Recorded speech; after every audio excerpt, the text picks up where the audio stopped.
I Still Do Ministries every Monday night at 9 p.m. Eastern Standard Time. This is another episode, and today you will get some good information, some great nuggets, and some tools to strengthen your relationship. The Couples Corner with Team Bevins.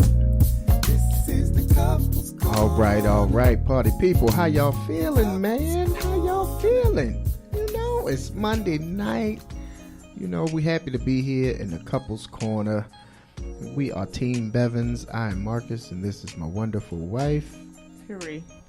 And we are happy to be back in the Couples Corner with y'all tonight. So, tonight, after we pray, we're going to get back into where we started, and we're doing in-laws, part 2.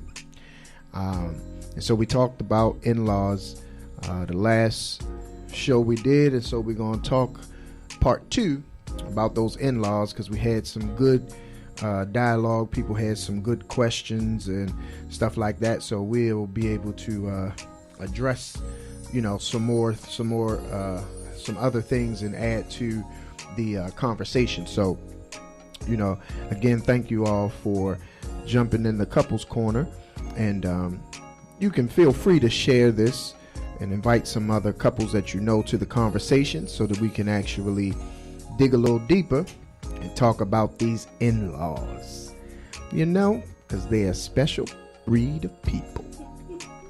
So we're going to pray, and after we pray, we'll jump right back in it.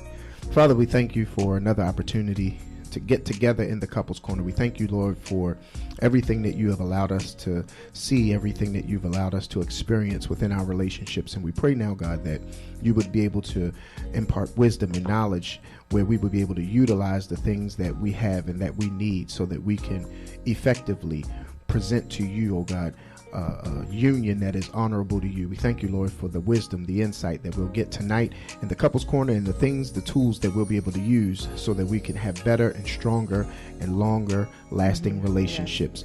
In Jesus' name we pray. Amen. Amen. All right, so kind of recap a little bit from last week. We talked in part 1 of the in-laws. We talked a bit about you know, how life is with in-laws, and how do you deal with having in-laws. We spent some time last show talking more so about the conflicts that you have with in-laws, and so we're gonna kind of we didn't get a chance to get completely into some of the tools that you can use, and some of the potential remedies that you can use to kind of make things better in those relationships. So we're going to do some more of that tonight, but we also are going to talk about too some positive effects, you know, that having that in-laws have had on you and or your relationship. Because, you know, it's easy to talk about the negative, but everybody's situation is not bad. Everybody's situation is not negative. All in-laws are not, you know, outlaws. So, you know, we have some people who have some great in-laws, and they have some great experiences that we can benefit from it, learn from, and, you know, some people will be able to give some examples in, you know, some situations that they experienced with their in-laws, and some of the things that they were able to kind of see and, you know, and do. So that's a great thing that we'll, you know, be able to embark upon tonight. So let's start first with a little more with the recapping. And so one of the things that we talked about dealing with the conflict last time we were together, we talked a bit about your approach and your response. So those are two important factors when you're dealing with in-laws. The approach that you take in dealing with some of the, you know, situations that you have to deal with, as well as your response when, you know, dealing with people, because everybody's temperament is not the same. Everybody doesn't respond and react the same, and, you know, because everybody's a different individual. But when it's all said and done, the bottom line is the core of the relationship is with 3 people, the 2 people involved in God. And so everyone else is an outsider to the relationship, regardless of how close they were before the relationship got started. And sometimes that's a tough conversation to have. That's a tough pill for some people to swallow, but it's a reality, and we have to not be afraid or not be ashamed to, in a sense, put some people in their place when it comes to your relationship, because there are some times, there are some people, there are some things that they will try to share their input or what they consider to be their wisdom, and all of that is great, but you have to also keep in mind that you are the person that has the final say when it comes to your relationship, not your brother, not your sister, not your mother, but you're in that relationship, and the two of you have established what your relationship is going to be, and that is important. And if you did not do that, that's something that you need to do, because it will eliminate some of the issues that you run into, because you have an established way of established system and how you guys are going to handle some of the things that will come up. So that's important. What was one of the things that stuck out to you from last broadcast as far as one of the things that helped me is pursue peace. Mm-hmm. Right. So that was good. So I just don't talk to him. Like, I'm joking. I'm joking, but it just helped me, because although I was already trying to be peaceful, it just keeps me mindful that if I have to see them, or if I have to communicate with them for whatever reason, that's my goal, peace, and not to continue to worry about what they did, what they said before. Mm-hmm. But because that might be their day of change, or maybe it might be my day of change. I don't know. Right. So, because I know I'm not perfect, but I'm just keeping that in mind from our last couples corner, that we need to pursue peace in all of these situations, because it affects the spouse that is the blood relative a lot when we don't.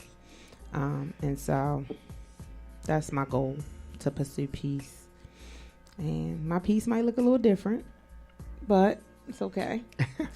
So if y'all have anything you want to share, anything that might have changed since the last couples corner, anything like he said, we're going to talk about the good in-laws, or the good experiences you had with your in-laws, because everything is not bad. Like I told y'all, my mother-in-law was not bad, and I say this 20 times. If she doesn't like me, I definitely can't tell.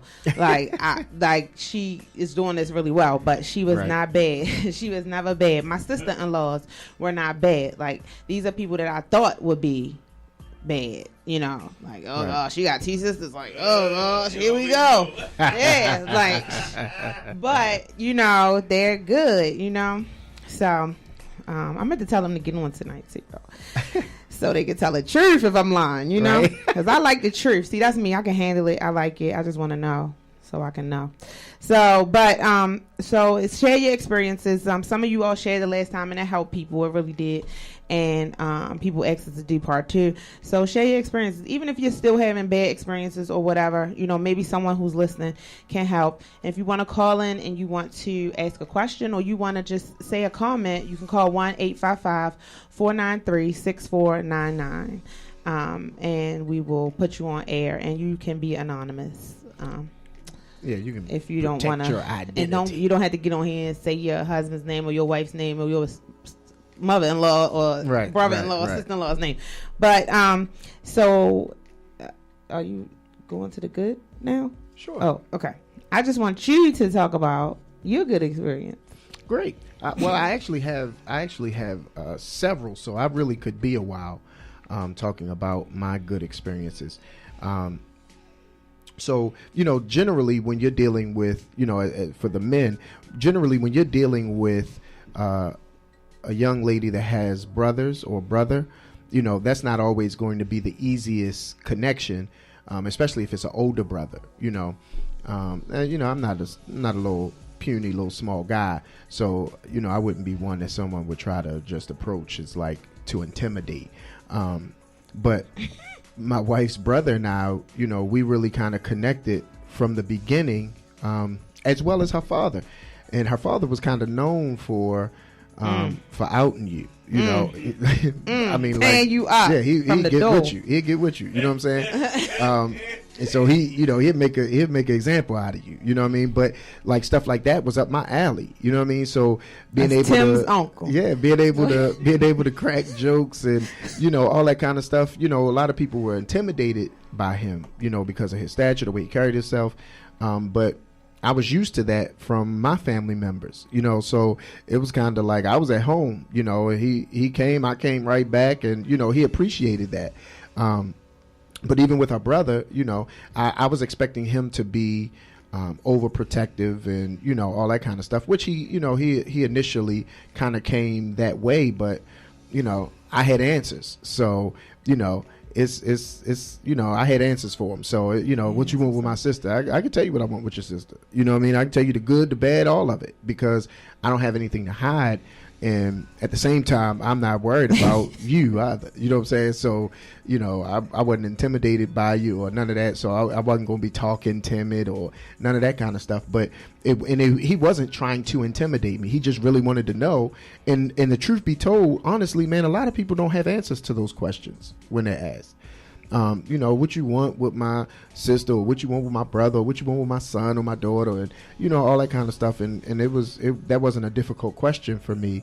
But after that, we kind of had some encounters and different things where I earned his respect by not so much the things that I did to please him, but just my demeanor and the way that I carried myself.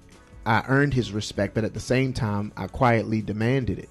And he told me that because the type of personality that I had, I demand respect, but I'm very respectful, and he could respect that. So that was, you know, that was a good thing. And from that point on, you know, we rocked out, you know what I mean? And I was brother-in-law, and that's, you know, that's what it was. So that was good, you know what I mean? And again, you know, I say it all the time, like there were many points where I kind of felt like I was more of the family member than she was. You know, in a lot of cases, because the family really kind of accepted me and embraced me.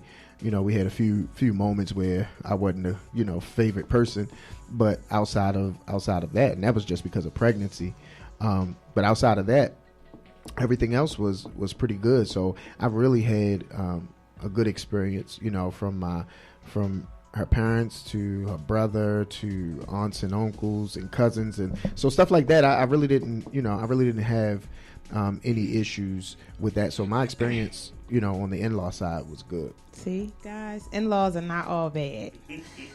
You know, and I had more than just my sister-in-laws and my mother-in-law. You know, not, you know, everybody's not bad. It's just a few, you know, and they might say that about me. You just bad a little bit of the time. But, you know, my real good experience, though, is with my brother-in-law, Brian. Like, he has always been, like, making me feel like that I am his sister. And I appreciate that, because when you come into a family, you want to feel like a part of the family. And if any of y'all, you know, have any input on this, you want to feel like a part of the family. And, you know, even though my brother never got married, but I think I told y'all last time, you know, it was no need in fussing about people he dated. After a while, it just enjoy it and just be like, you know, you part of the family. I mean, you know, just do the best you can to make him part of the family. But my brother-in-law, Brian, never made me feel like he was trying to, you know, force this thing. It's just like it's natural. Even now, it's just natural. You, my sister, that's it. And it made me feel so good, especially now that my brother is gone, because I don't do it, but I truly believe that if I need to call him or I need to be like X, Y, and Z, he will do it. Not asking him for anything, just to talk, because sometimes, you know, or just to fuss or whatever, because, you know, that's what me and my brother did the best. Like, me and my brother fussed the best, but then we just kept it moving the best too. And you don't always find that. But I believe that he can even step in that, and I believe that he understands his role in my life. You know, even to send me a text message that says, I love you, or happy birthday, or whatever. I think he understands his role in my life, especially now that my brother's gone. So, but he has always made me feel, from my senior prom until now, he's always made me feel like, sister, he was going to hurt somebody. I ain't going to say it because he might be on here, but you was going to get hurt. So, you know, that's just the good, you know, that's the good for me. And so, you know, don't let one family member mess it up for the rest of them, because it would be easy for me to just be like, just throw the whole family away and I'm just gonna keep Marcus. For real. But don't let one family member mess it up for the rest of them. And like I said, that I learned last time, and I don't know if it was Pastor Clay that said it or not, pursue peace. And that's just what I learned from okay, so that's, you know, thank you for that, Pastor Clay, because you just, not that I didn't want to pursue peace, but that was what I took away from our last Couples Corner, that I need to continue to pursue peace. And even in doing that, I have to know that sometimes I won't be in a room with these people, you know, and I don't know, you know, what's going to happen or whatever, but they're still my family. If I used to call them family, I'm still calling them family now. It's just that I understand that we still have a little bit more communication to do to get to where I think we should be. But the good family members, the good, and I shouldn't even say the good, but the ones who make me feel good, let me say that. And it's not that, there has been times too where, you know, my brother Brian has said, like, sister, I think this should happen or whatever, and I can respect that too. It's not that he just makes me feel good all the time, but he treats me like a family member, and that is what I love about it. That's I'm about to read. I can't see. Okay. So, and if you have any comments or you want to call in, you can call 1-855-493-6499. Tim said, I had a great experience with my mother-in-law. Rest in peace, and my sister-in-law is amazing. And he said laugh aloud. That's my father's nephew. So, and then he said he misses his mother-in-law. She was the best. Yeah, when you get a good mother-in-law, it's like, man, it's the best thing, because that's the worst nightmare. You hear so many people talking about their mother-in-laws are bad or their father-in-laws are bad, that if you have a good one, you just grateful for it. So if y'all have any, you know, if there's anybody out there who had an issue and then it turned around to be good, please share, because people want this information.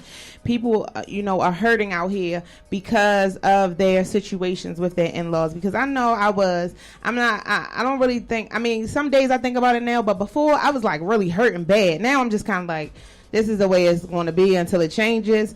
But, you know, people need to hear, you know, they need to hear, because it may be something they didn't try. Like, you know, pursuing peace may have seemed so elementary to somebody, like, why wouldn't you pursue peace? But that's something that rings with me, because, you know, y'all know I can go to the other side real quick. So I'm going to have to, you know, pursue peace. Danielle says she has a wonderful father-in-law. Yeah, that's good. Nice. That's real nice. So, it's always good when you know, it's always good when you have people that they can have an impact, you know, in your life. That's always like a great feeling or a great thing. And sometimes, you know, we don't give enough credit to those people and to those situations.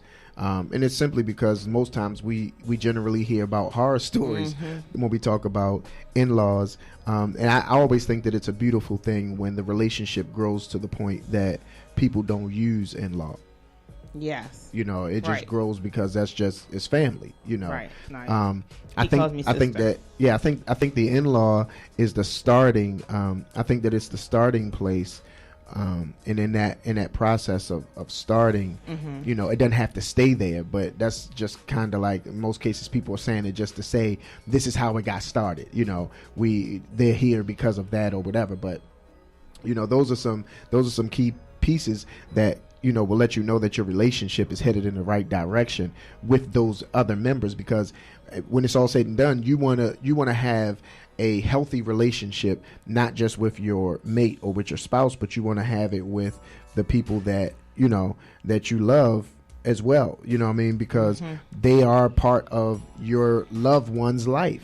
You know, nobody wants to be like, oh, well, go ahead over there for Thanksgiving, I'm just going to stay home. You know what I mean? Like, you don't want to do that. You want to be able to train yourself to do that. Yeah, like, you want to be able to enjoy each other's company on whatever side. You know, you want it to be a thing where nobody is dreading, okay, well, we doing Thanksgiving with your family and Christmas with mine, and, you know, you just like, man, I would just sleep this or miss this. You fake coughing and stuff. You sick real quick. Every holiday. Yeah, you trying to miss it. You know, that kind of stuff is That's not cool. And I think it's, for a long time I had an aunt that I did not know. I thought this was my mother's aunt.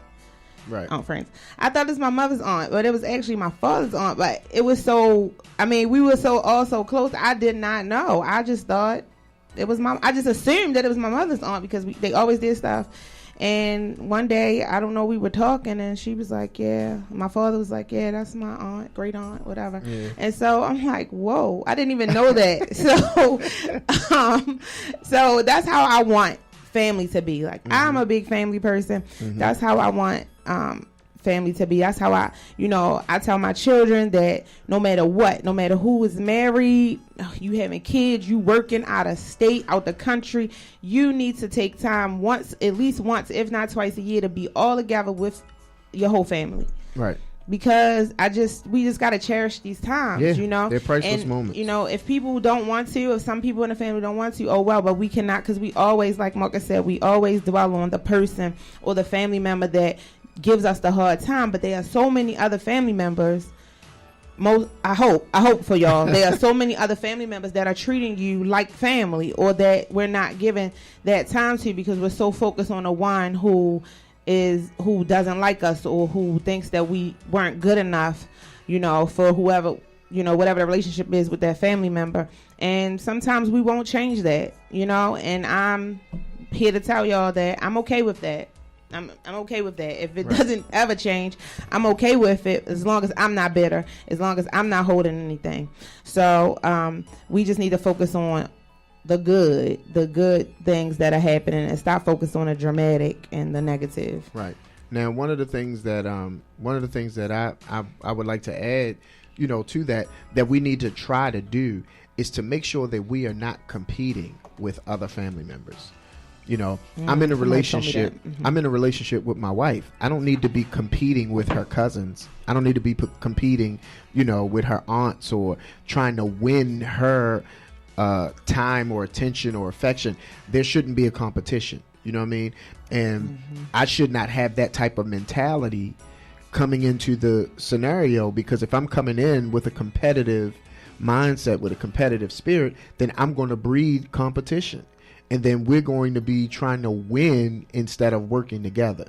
And so if you have that mentality that you're trying to win versus you trying to work together, I think it will make things different, because if we understand from the beginning that we are an extension, you know what I'm saying? Like if my family consisted of 3 people, and then I get married and there's a new set of 4 people that's now that I've expanded. There's an extension to what I have. I shouldn't have to compete, you know what I mean?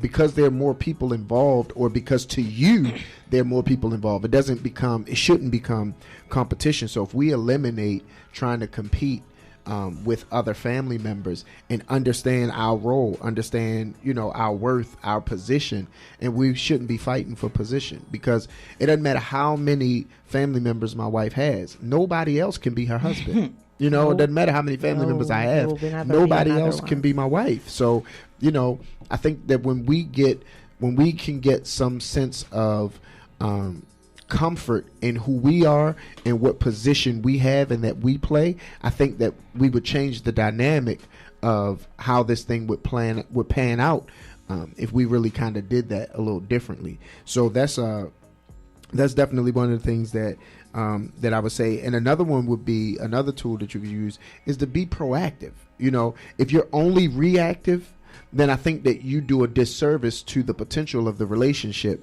because if you're proactive, then you can consideration goes a long way. So if I can be proactive, now I'm considering my other family members, my extended family.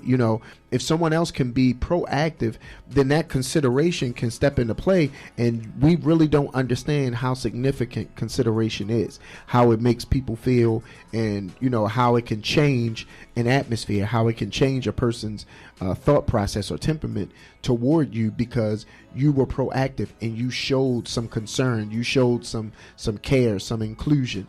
And that goes a long way. So when we can be proactive, you can help to build the relationship instead of fighting. That's it. Oh, Yeah. I thought you was going to another thought. I was like, yeah, that's good. I had some other thoughts, but I thought it looked like you were getting ready to say something. Oh, no. Go ahead. Oh, okay. So another one too is to look for the positive. I think sometimes we've conditioned ourselves to think the worst, to look for the worst, to expect the worst. You know, that if we can condition our thought process and we can refocus our perspective, you know, by looking for the positive, then we won't dread going into situations, you know, because at the end of the day, you're only going to see what you're looking for. So if you already going into it like, man, nobody feel like going over here because all they going to do, all they going to say, all that's going to happen, all this, you didn't already, you know what I mean? You didn't already spoke it. Two, that's what you think is going to happen, and that's the only thing that you'll be able to see because that's the only thing you're looking for.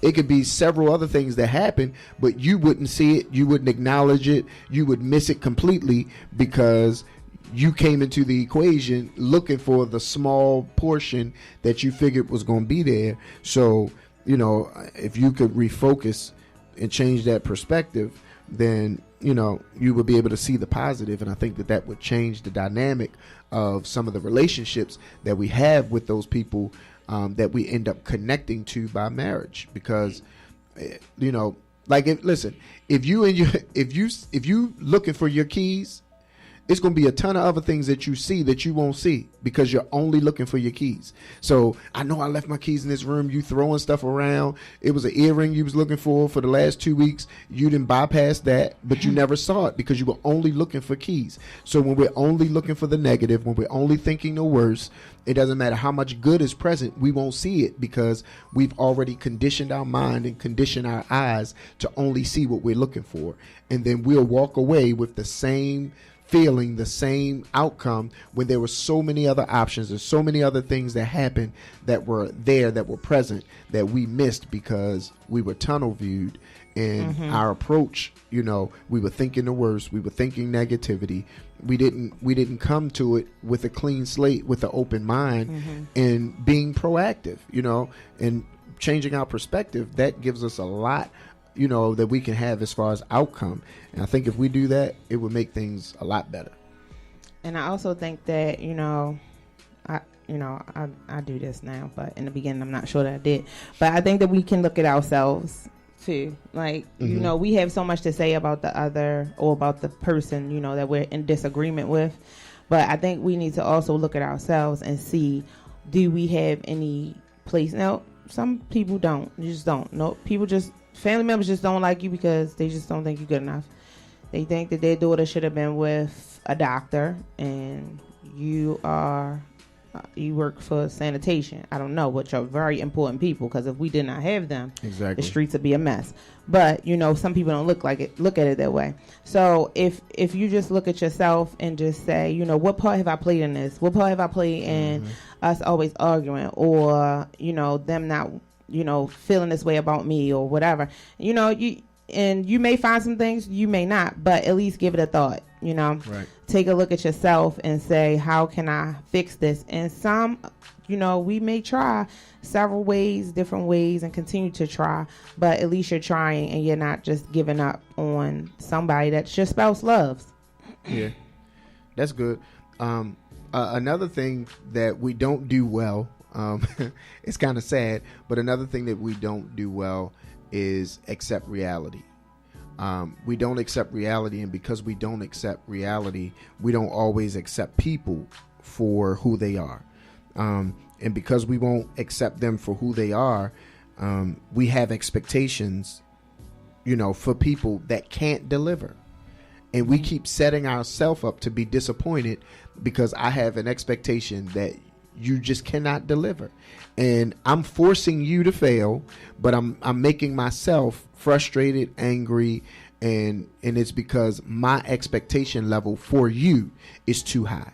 Because when I look at your reality, you can't do it. You see what I'm saying? That's like me, you know, showing up at the basketball court with my son that's 6 years old, expecting him to dunk. He can't do that. He can't do that at this time. So, you know what I mean? Like, that's an unrealistic expectation that I have, that I'm going to be frustrated because he can't, and I'm going to frustrate him because I'm going to keep trying to push him to do something that he can't do, and he's going to be looking at me like, dude, I'm like 2 feet 6 inches. You know what I'm saying? Like, what do you want from me? You know what I'm saying? And in some cases, that's how some people feel with in-laws. Like, what do you want from me? Because your expectation level is beyond my reality. And you're really setting me up. You're setting me up for failure, but you're setting yourself up for frustration. Because the reason that you're setting yourself up for frustration is because I'm not even trying to reach the expectation that you have for me, because I know that's not my reality. I never told you that I was going to be that or do that. I never alluded to the fact that I was even going to try to be that or do that. That's not me. That's not who I am, and I can only be me. You know, and if we understood that on the flip side of that you can only be you. I can't expect you to be someone or something that you're not, because that's putting too much pressure on expectation, and it's not reality. You know, we would eliminate so much frustration. We would eliminate so many problems if we would be able to adjust, you know, to accept people for who they are. You might not like it. You might not agree with it. It might not be your choice. That might not be a person that you would make your best friend or all of that, but you still have to accept this is who they are. If you can accept that this is who they are, then your relationship with that person can be much better. Much better. It could be much better. You know, it doesn't matter where they are. It doesn't matter how good or how bad it is. If you can adjust your vision with that person or for that person, and your expectation level with that person and for that person, you can save yourself a lot of drama and trauma, because you won't be expecting things that are not reality. Yeah, that's true. So if you have any comments or any questions, 1-855-493-6499, 1-855-493-6499. You can call in. You don't have to give us your name or your family's name. Just ask your question or make your comment. Or you can make a comment on Facebook if you're on Facebook with us. And we're just talking about the good and the bad, you know. But we're, you know, talking about the good, because we do have good in-laws out here. And we're trying to focus on the good today. But if anybody has a comment, you know, or needs help with going through with an in-law, we're more than happy to help you, or someone that is listening or tuned in on Facebook with us, because we know that's reality too. But we're talking about the good today of what good in-laws are, and the fact that they exist, and that we don't give them enough credit because we're focusing on the negative. Right. So if we look at, you know, another one that we should do within our relationships, you know, as couples, is we should establish and set some boundaries, and that's something that needs to be done away from everyone else, you know, and it really needs to be done kind of in the beginning stages of your relationship before you start getting around other people, so that when you get around those other people, you already know what it's supposed to be. You already know what your standards are. You know what your boundaries are, and therefore you know what you're not going to allow people to, you know, cross. You're not going to allow people to disrespect, because the two of you already established that, you know, hey, this is what we are. This is where we are. This is how we handling it. We're not letting anybody do this or say this. We're not letting this happen. We're not doing that. So when those kinds of things are in place, then I think that we put ourselves in better positions to have success, because those boundaries are there, you know. So if we had the conversation, then we could already say that this is who, this is where we are, this is where we stand, this is what, you know, what it is. So when we go to your cousin's house, you know that they gonna one do this, or they gonna ask that, or they gonna whatever. This is our boundary. You know, we not doing this, or we willing to go to this extent, or what have you. But we had that established before we got there, because when those boundaries are established, you can help the other person out, because now the actual family member can speak up, because they know where the boundaries are, and now it is not putting the pressure on your spouse to speak up in a foreign land and make a matter worse than what it has to be, because you can be the one that can actually fix it, because we established the boundaries, already before that. Because some people, will just say some stuff or do some stuff, and they really don't mean any harm, but they don't know the boundaries, so they're just going on with whatever. But if we're at my family's function, and we already established a boundary, and they trying to get something, it's easier for me to say, oh no, such and such such. They're like, oh okay, versus her having to say, and they're gonna be like, oh, what you think, you too good, or which it could turn into anything, because those boundaries weren't established, or in the midst of those boundaries being established, that somebody didn't speak up for the other person, and that's something that's big too. How do you all feel about speaking up for your spouse with your family? Because of course most people really don't have a problem speaking up for themselves. They generally will watch how they respond or watch how they speak, because they're considering the person that they're with. They're trying to consider their feelings, or trying to consider sparing their family members and not giving them the business like they could or would. But how do you feel about that? Do you think that a mate should stand up for their spouse with in-laws? And is there a level of is there a degree that it shouldn't go, or are there any boundaries with you standing up for your mate? Do you think there are any boundaries with that? I don't have no boundaries. I would stand up for you. I don't have any boundaries, because one thing is not going to happen. You're not going to mess up me living in my household in peace. So I'm going to speak up and say what I need to say respectfully. If it's, I got to respect people. Like, if it's my dad, I got to be like, all right, Dad, listen, can you, you got to know how to talk to your family members. I guess that's what I'm saying. Right. I'm not going to stand up and cuss my father out and be like, you are not going to talk to Marcus like that. No, I'm just going to do it another way, because that might turn into me losing my life. And so you just got to learn, like, even me who can just, say it. I can think it and say it real quick. I still have to learn, or had to learn, like, you cannot just pop off at, like that. But you can get your point across saying it the proper way, and they can take it or leave it, but at least you said it. Right. At least it's there. It's in the open. Just like you're not gonna let anybody do anything with your children. You're gonna say, hey, listen, we don't do that. We don't, whatever around children. We don't smoke. My brother used to smoke. We don't smoke around my kids here, because my son thought it was something fun. So we had to stop that. He thought it was something funny. He's like, oh, see how when it was cold, he was like, oh, this like how Uncle be. No, that's not how Uncle is. So we had to set boundaries or whatever, and then he can understand. My brother could understand that, like, okay, I got it.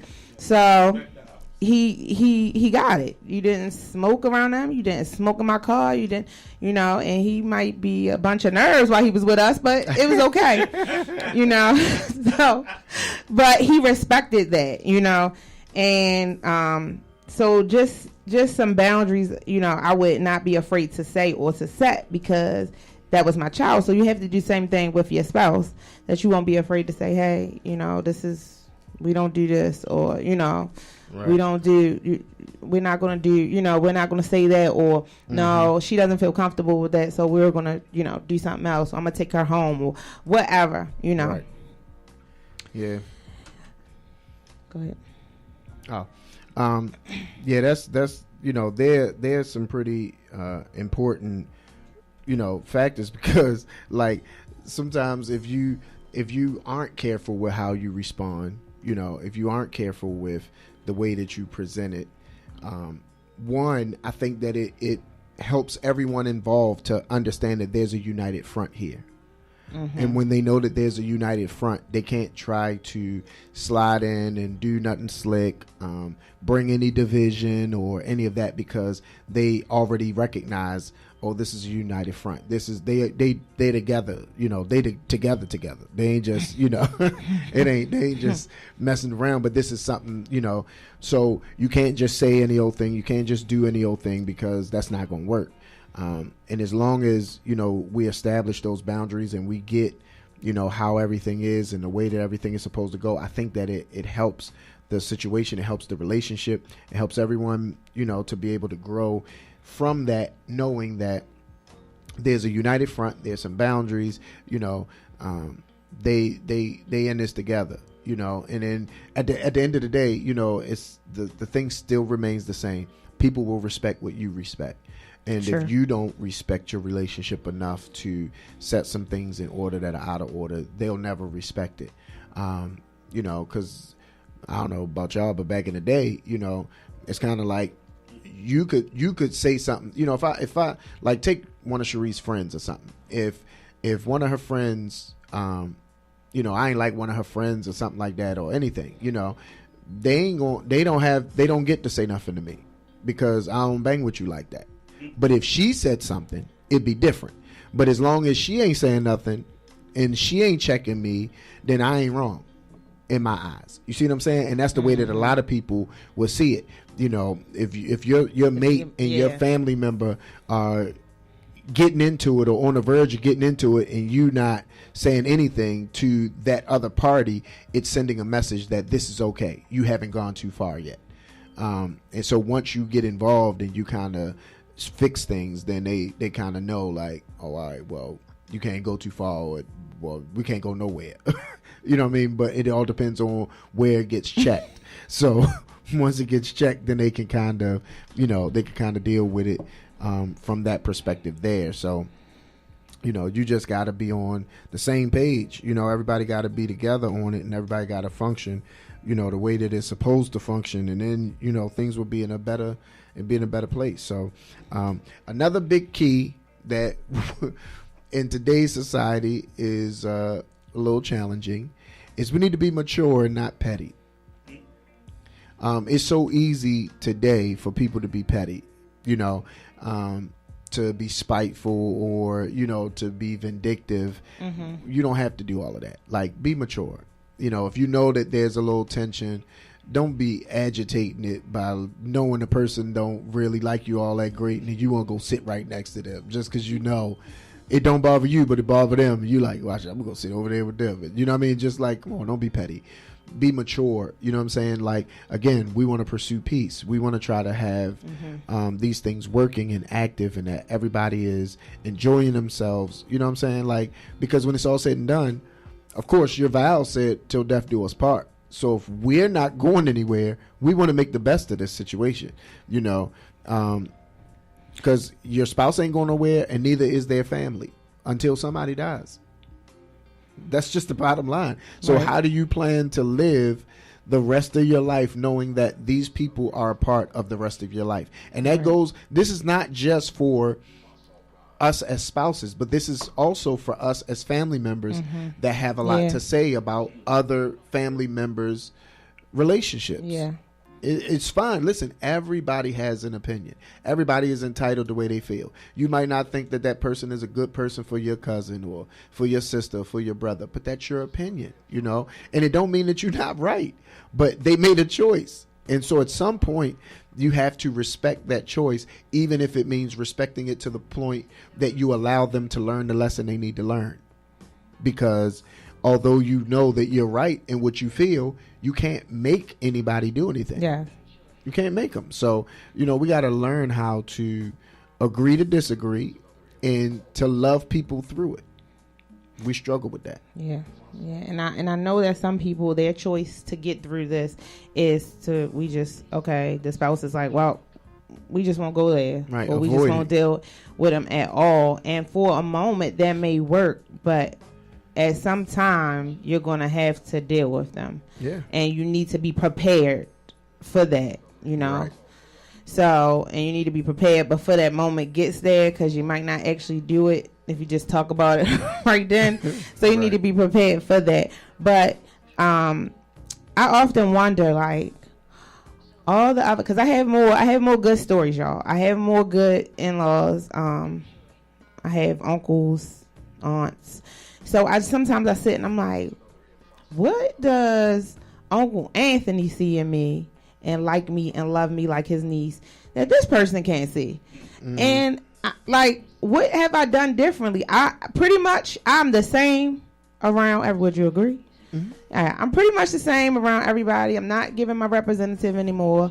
I am giving who I am, and I'm pretty much the same. So I'm just like, what does this person see that can love and like me so much that the other person can't see?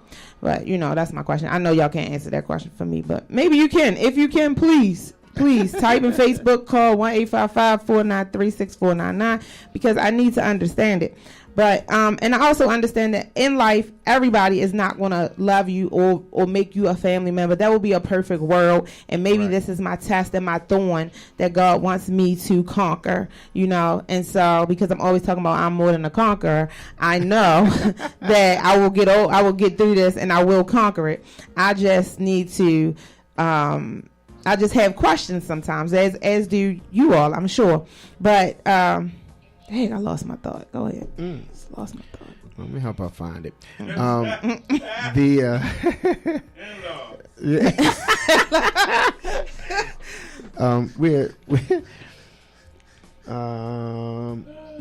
So you have some people who, that in the process of how you react or how you respond, people can only, I learned a long time ago that people can only comprehend from their level of comprehension. They can only see from their level of vision. They can only hear from their level of understanding. So my consistency that everyone else is in agreement with in an area where there's someone else that isn't, it may not be me because I'm consistently well everywhere else. But this one place, it could be their vision. It could be their perception. It could be, the way that they see things. And so I can't beat myself up about the fact that you can't see right. Yeah. And it might be 2 or 3 people for me. But still. But yeah, that's what I'm saying. A couple of them might have gave him a reason, but like, when do we bounce back? I mean, when do we bounce back and be like, all right, this is, we back family. Right. Now that's another great question though. How do we do with forgiveness with family members, with in-laws? Because everybody is not the most forgiving just in general in their regular life, but to be forgiving to somebody that you feel like tried to carry you, or somebody that you felt like disrespected you, or whatever. Like how do you bounce back from that? How do you forgive them, and can you mend that? You as an individual, do you have what it takes to forgive and to be able to move forward the right way and not move forward with a grudge or move forward like they don't exist or whatever? Like, how do you handle that? That's I feel like if we really consider people family, our in-laws family, like I consider my in-laws family. I don't say in-law unless somebody's like, wait, you got a brother? Like one day I was like, yeah, my brother passed away, and then I said my brother lives in Georgia, and we went and they were like, wait. I thought you said your brother passed away. I was like, oh yeah, he did, but this brother is right. This is my husband's brother, but it's my brother. So but I think that if we really consider each other family, like it would be easier that when you get that blow, then you're not like, see, his wife or her husband or whatever. When you really said that, it wasn't just like something to say because she allowed me to be in a wedding or he allowed me to be in a wedding, but It was really like we came together, and then our families came together too. Then it would be easier to just be like, so to say, all right, this, Cherie gonna do that, Right. Every time it's her birthday, she want to act, and then she'll be okay, and not be mad to my next birthday at me, know. So that's just. And I think too, like, because here's a dynamic that we don't often bring into the equation. Sometimes it's not just you and the other family member, because sometimes it grows deeper than that. Because if you have children, they have children, now you're affecting how your children are able to be connected to their family, because here's the thing, it's your in-law, but your children, it ain't their in-law, that's their real family. So truth. you know, This is the truth. if you're not careful, then you will have family division because it stemmed from two people who That's weren't true. This is so family true. that could not see eye to eye. So they just said, "Well, my whole family don't mess with your whole family." But no, that's disrupting. That's bringing dysfunction into the family unit as at large. And so, you know, we have to get to a place where we see the big picture, because we're talking about lineage. You know, we're talking about history. We're talking about what's going to happen. You know, because the reality is, say something happens. You know, you had that issue or whatever, and something happens, and that person is no longer here. Well, they still got you. You still other members of their family or your family. So True. what are you just going to not have a relationship with anybody because they were at one point connected to somebody? You know what I'm saying? Like True. this can get really, it can get really ugly. And you know, and even in that, like even in divorce, you know, you have those kind of situations where it becomes taxing, of course, because especially if you have children involved, because now you start to wonder. That's my father's side. Yeah. Listen, you know, my mother's side, and I then really the- then got the to be child with is my mother, fighting. but I want to go to my father's side. And right, because that's now, the fun side. My mother's side don't like me because I be at my father's house or my father's side. Right. Now the child gotta go see a therapist. Yep. Hello. Yep. That's so true. That is a good point you brought up, and it is good for me because when my kids are affected, which they have been, I want to fight. Yeah. And I that's mean, just that's a the natural- honest thing. That's just a natural reality. reaction. I That's do, a natural and reaction as a because I feel like protector. they're innocent, and you should never do that to a child. And there are plenty of people who are like, "Oh, I would never," and then they turn around and do the very same thing they say they wouldn't do. And children really don't understand it. They really don't. They really don't get it. Or you know, why can't we just be cousins? They don't get it. Why can't we just hang out? You know, it's like, oh, okay, because if we come over, your father might be mad. Your mother let us come over, but he don't like my mother. So so now it's like, forget all of y'all because you're not about to talk about my parents. Right. And so then the child comes into something that they have nothing to do with, literally. They have nothing to do with because these are their relatives. Like, you cannot take that away. Right. So it's just, you know, that's like telling my brother that he wasn't their uncle, or Right. he can't Right. deal with them because they're your kids. So, what do y'all do when that side treats your children differently? Do you let them still try to work it out, or do you just, okay, you know, just leave that side alone? See, go ahead. So I was about to say the question. Okay. So the question was, what do you do when the other side treats your kids differently? Do you let them work it out, or do you let them leave it alone?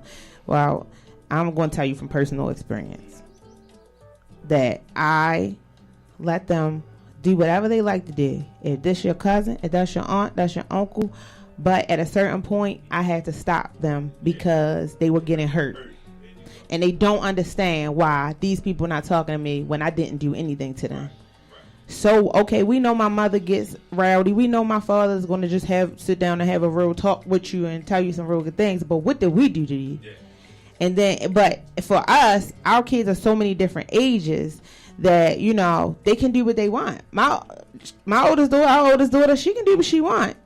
But in the process, she's still getting hurt. And then I'm saying, listen, I can't tell you not to, but you keep hurting yourself. And then you coming back to me, and I can't do anything about it.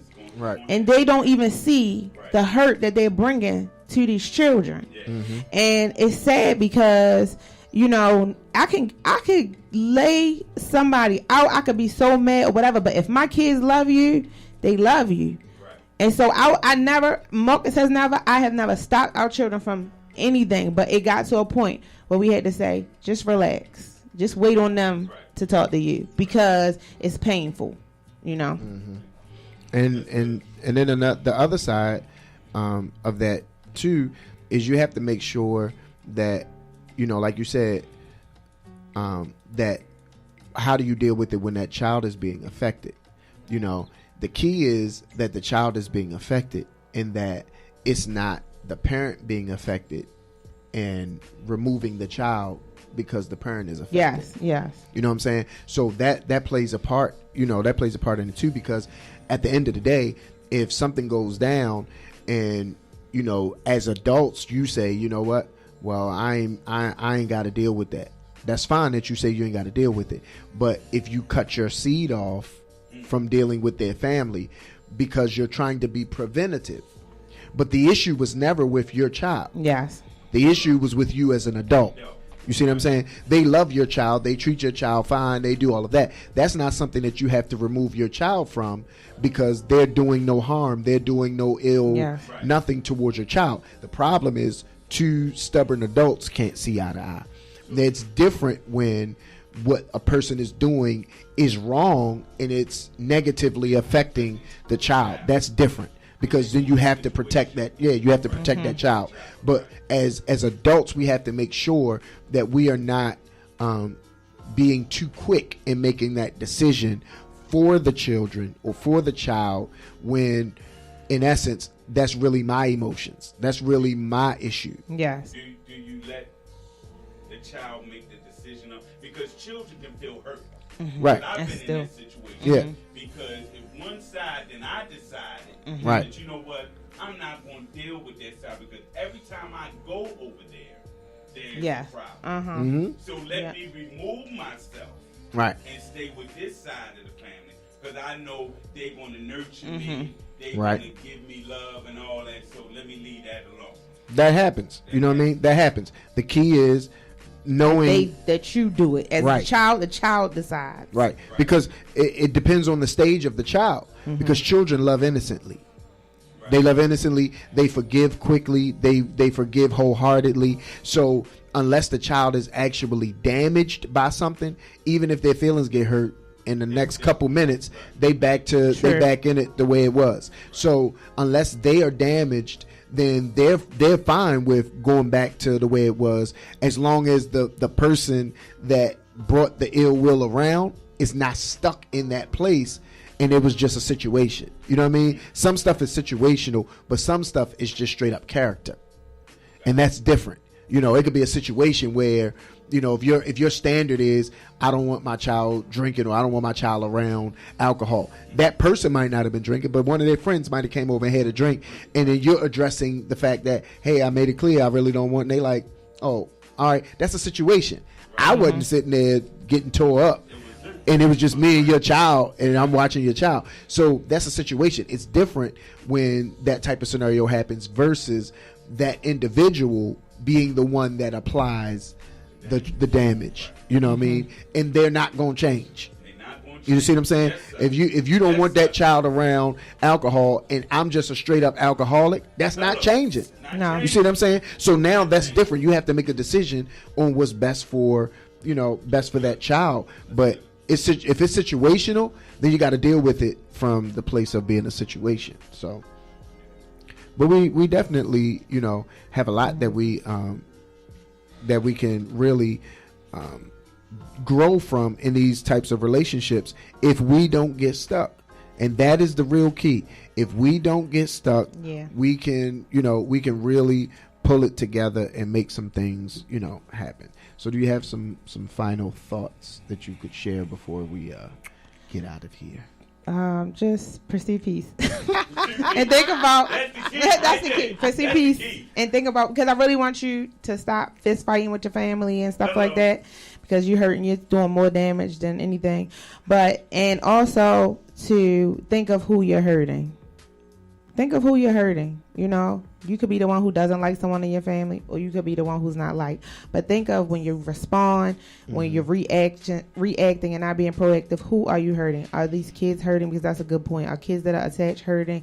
Are you hurting? Is there a niece or nephew that needs you? Yeah. And those things are legit things that happen. So, just listen. You don't always have to pick a side unless it's your spouse. To the couple do what's right. With Team Bevins, we're grateful that you stopped by and shared your time with us tonight. We look forward to seeing you again here next week at 9 p.m. And feel free to share this on your page with any of your people who would benefit from this conversation. We're grateful that you shared your time with us. And now we've got to go, but we look forward to connecting with you again here on the Couples Corner with Team Bevins. See you guys next time in the Couples Corner. Good night.